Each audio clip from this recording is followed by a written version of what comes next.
Welcome. We are going to be speaking about the beginning of the Ottoman Empire. So far, we've talked about medieval Anatolia and the culture and religious world that from which the empire emerged. But now we're going to be jumping into the actual politics of its rise. Just to situate ourselves, we've been talking about Manzikert, that battle between the Byzantines and the Seljuks that opened up Anatolia to nomadic migration of Turkic tribes. Then there was the Fourth Crusade, where the Byzantines lost Constantinople to the Latin invaders, and even though they recovered it, were never able to really mount a successful defense or re-centralization afterwards.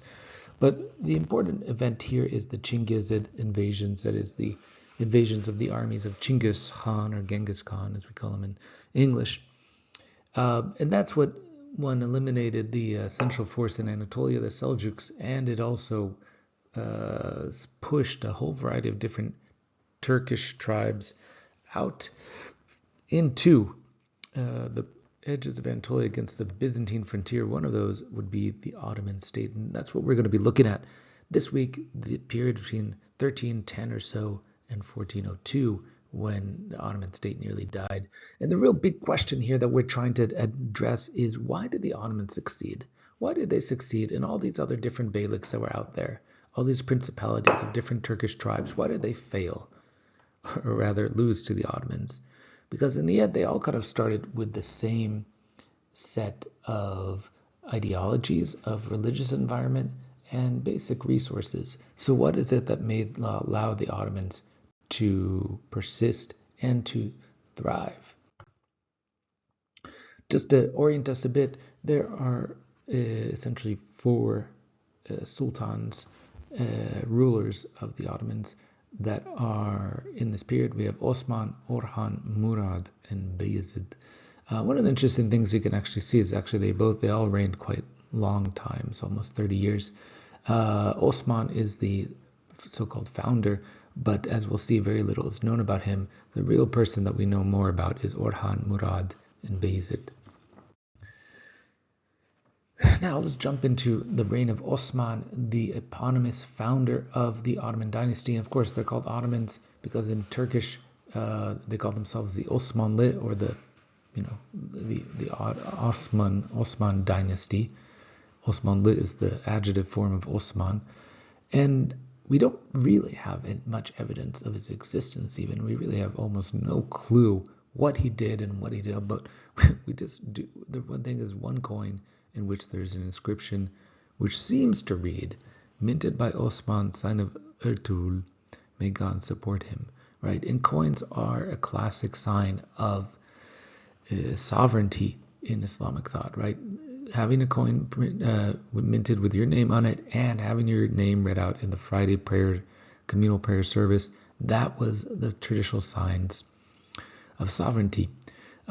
There's other explanations. Other people argue that his name could actually have been Ottoman, a more sort of Turkic name. But what's clear is that we don't really have much information about him. We just have got traces of his existence. And if we look at where he was around, he was in this area that is called Bithynia, basically this edge of close to the eastern side of what's today Istanbul. So this is about a 5-hour journey today by car to get over here. So pretty close to the modern capital of Istanbul, and really on the edge of the Byzantine world. And we can't really say very much about him, except that one, he was essentially a nomadic tribal leader. And we can actually think about the types of, again, poems and poetry and culture that came from this. And one of them is a poem from that very region, this region of Bithynia, which there was nomadic peoples there until the 19th century. One of them had a poem that was recorded down, a traditional poem that said, "Do not cultivate a vineyard, you'll be bound. Do not cultivate grains, you'll be ground. Pull the camel, herd the sheep, a day will come, you'll be crowned." So what's the point of that little piece of poetry?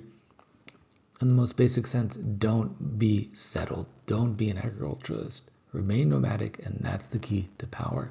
In Turkish, this goes, "Ekme bağlanırsın, ekme ekin eğlenirsin, çek deveye güt koyunu, bir gün ölür, beğlenirsin.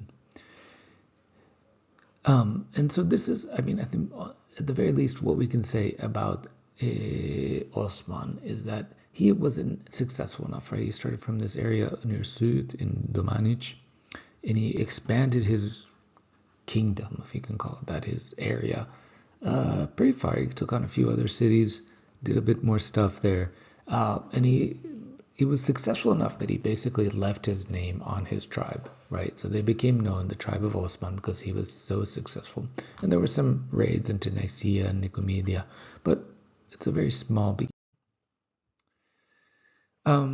But this is that point in which, again, this is commemorated as a start, and this is commemorated in various chronicles. So, for example, the most famous one is in different Sufi recountings of the start of the Ottoman dynasty, in which a story about Osman has a dream. Essentially, he goes to sleep. He dreams that a sort of tree starts emerging from his belly, and it grows and it grows and it grows until it shades the whole world. He wakes up. He goes over to the Sheikh Edebali, of whose tomb is still sort of around today. You can find a mosque in this area, or a shrine around it. And he asked Sheikh Edebali, a Sufi saint at that time, well, what do you think about this dream? And Sheikh Edebali says, that means that you're going to birth a dynasty that is going to, reign 1,000 years and conquer the world. And then Sheikh Edebali gives him his daughter to wed, and the rest is history, as they say. Of course, what that tells us is that this is a Sufi source. It's all about the close connection between a Sufi sheikh, a Sufi leader, a frontier mystic figure, Edebali, and the frontier Ghazis, the frontier warriors. But let's move on to Orhan, number 2 in the list. He is much more militarily successful. So he actually conquers a major city, the city of Bursa, or Bursa in Turkish today, in 1326. So early into his reign, and then takes over Iznik and Izmit, major cities as well. And Bursa becomes the new capital. Right? He at this point controls essentially all of this area. He now forces the Byzantines into an alliance with them, and in fact, he even marries the second daughter of the Byzantine emperor. But I do want to point out one important thing here is that he controls this place, Çanakkale, or Gallipoli, as it's called in English. And why this is important? Because it allows the Ottomans to cross over into the Balkans. Right? Technically, this is Europe, as we would put it, and it allows them to cross over into there and start raiding that place. And that's probably and also the Byzantine areas. And this is the first Turkic tribe that has managed to do so, and it gives them a massive advantage, because all of a sudden, if you join the Ottomans, you have the chance to raid and attack places that just hadn't been available before. So we don't have much evidence of Orhan's existence, but we do have 2 inscriptions and 3 endowment deeds. So when he put down some money to establish a mosque or something, and he's actually mentioned in a few Arabic and Persian chronicles, and even Mongol accounting receipts from the time mention him once or twice. But we can even look, for example, in this inscription, which is today on a mosque in Bursa. Probably was lower in the time, but we talked about this before in our class. When we discussed the importance of Ghazi, but this is probably one of the few times where we see Orhan's name actually being mentioned, and this allows us to understand him as a real serious figure. And so if you look at the transcription or the statement, it says, may God pardon the founder of this place of prostration. It gives you a bunch of titles: Emir, exalted Mujahid, Sultan of Ghazis, Ghazi, son of Ghazi, etc., Orhan, son of Osman. So even if Osman's name before was some sort of Turkic name like Ottoman, by this point he is kind of Islamized and turned into Osman, or he might have been Osman from the beginning. In any case, we now have a sort of dynasty, 2, a father and a son, passing on power to one another and succeeding further. And this keeps going with Murad the first. Murad basically continues raiding into Anatolia, but also heavily into the Balkans. And you can see here, and I want to point out this area, basically northern Greece, Bulgaria, parts of Serbia. This is the core lands of the Ottoman Empire. This is kind of a major population center, very relatively productive agriculturally.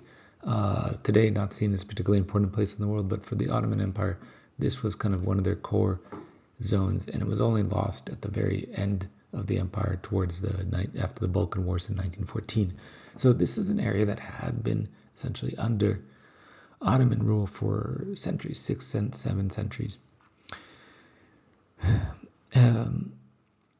But I also want to point out that when he moved here, he actually moved his capital away from Anatolia into the Balkans, into Edirne, right? Edirne becomes known as the kind of front city of the frontier warriors, the raiders who were going out and attacking and moving to different the frontier further and further out. And Edirne becomes the capital until Constantinople. But there will be a tension later between people who want Edirne to remain the capital versus Constantinople. We'll get into that in a bit. Lastly, and most importantly, he sets up a new army called the Janissaries that we're going to be speaking about. Janissary literally means Yeni Cheri, new army. And we're going to show how that is actually incredibly important in his capacity to centralize power. So if we look at this map, we can see we can see how they grew from a very small thing over here to taking over northwestern Anatolia and crossing over the Balkans, and then within about 60, 70 years, actually controlling large sections of the Balkans and a good chunk of Anatolia, eliminating many of the other beyliks. So why did the Ottomans succeed? Right, here's the Ottomans, here's all these underlined ones are other beyliks or principalities, Turkish emirs that are out there competing with the Ottomans, also trying to do the same thing. One thing I think we have to take in mind is just location. Location. Why is that? Because being here on the edge, one, gave them confrontation and ultimately alliances with the Byzantines. But it also allowed them to take over Çanakkale, enter into the Balkans. And again, that's one of the things that only Ottomans had access to. No other principality or beylik had that option, and therefore the Ottomans were able to get more warriors, more loot, more everything. But there's also another part, which is the new methods of centralization. They had a new army, a new semi-centralized land grant system, and we're going to get into that, and a new other forms of organizing their world. That's next on the lectures.